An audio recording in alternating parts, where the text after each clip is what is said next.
Let's get real. Welcome to the Daniel Stee Podcast.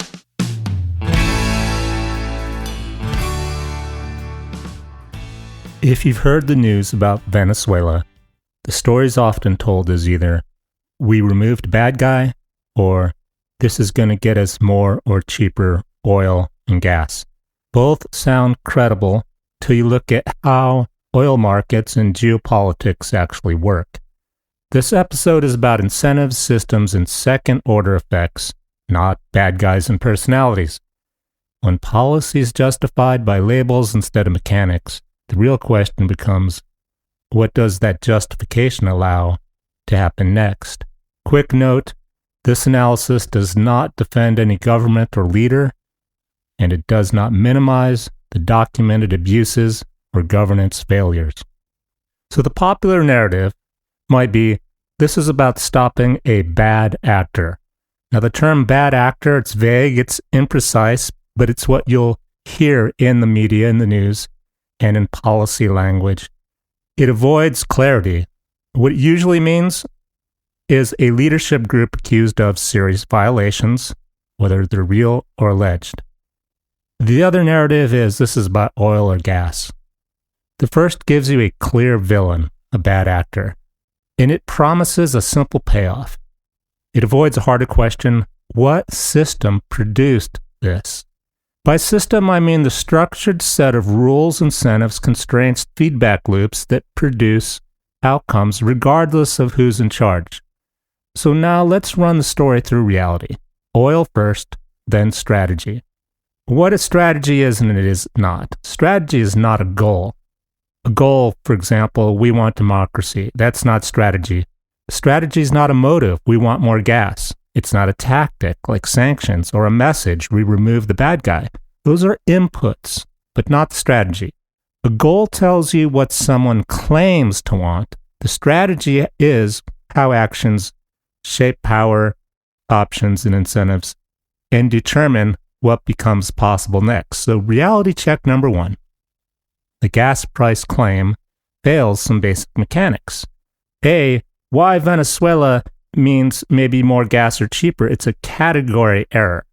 People confuse oil reserves on paper with barrels of oil that can actually reach the market.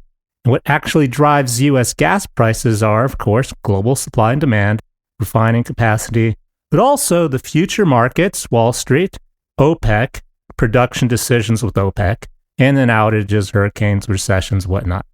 The infrastructure with Venezuela's state oil company has been degraded by years of underinvestment and, ironically, the sanctions that blocked access to get spare parts, financing, and special equipment, limiting its maintenance and now its recovery. And then, of course, we do have corruption and mismanagement, which occurs in a lot of large institutions and corporations. But basically, this is not a flip the switch and get more oil situation. You may have known that already. So the clean conclusion is that even with perfect political alignment tomorrow, Venezuela would not reliably lower U.S. gas prices.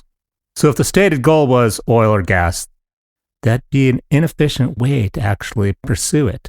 If you were shell oil, it's now actually not the best way theoretically pursue your goals if they're what you say they are. So reality check number two, the bad guy explanations, another attention shortcut, I call it. It's a personalization versus systemic conflict. Resource-rich states are often framed as A, the leader is the problem, B, moral condemnation is the solution. This is easier to communicate, and it narrows the policy options. The reoccurring pattern, escalation, is portrayed as inevitable.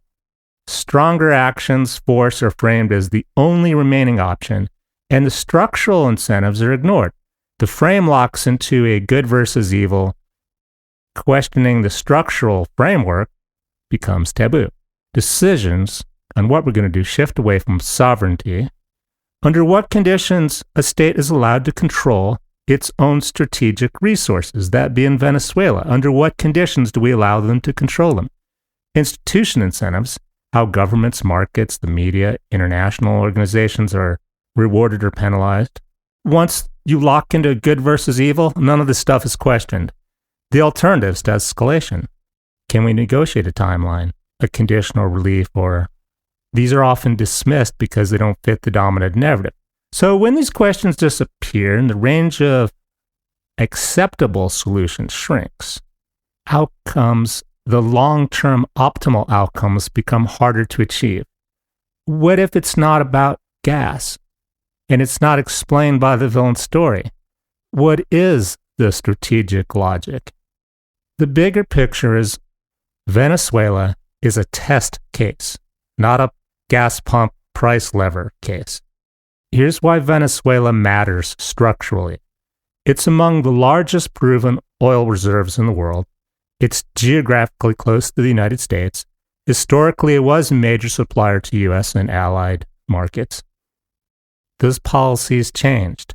Chavez came into power. Key policy changes included redirecting oil revenue to domestic programs. Oil revenue was used for domestic programs. Renegotiating contracts and ownership was done. And he expanded ties with non-U.S. partners like Russia, China, and Iran. Now, from a U.S. policy perspective, this reduced our predictability, it limited contract influence, and it raised concerns about the precedent this would set. Venezuela is less about immediate supply and more about long-term energy management, control over financial and energy rule sets, limiting rival influence near the United States, and a precedent setting around resource sovereignty and sanctions defiance. If one nearby resource-rich state can operate outside Western systems and survive, as Venezuela did under sanctions for so long, what stops others from trying? This is an episode about trying to think better and find out what's clear and filter through misinformation. When the explanations focus on villains or simple economic benefits, it's usually because the real incentives are harder or less comfortable to explain. So think less cheap oil and more who sets the rules. Here's a takeaway for today. And when the explanation's bad guy or oil, that's a signal the real incentives are structural. 3 questions anytime you hear a simple war story to ask is, what are the mechanics? What would have to be true for this claim to work? What are the incentives? Who benefits? And 3, what are the failure modes? What predictability breaks next? In engineering, we call this inversion thinking. In addition to first principle thinking, where you tear something down and rebuild from scratch, try to understand how it works, inversion thinking means start with what you don't want to happen long term. So oil's clearly not the credible motive. Venezuela's oil is real, but it's slow, expensive, complex to restore that system. This attack is fundamentally about alignment, precedent, and rule setting. Who gets to set the rules? If you want to become harder to manipulate yourself, don't get stuck on and memorize narratives. Learn the mechanics. Thanks for listening. I'm Daniel Stee. Let's get real.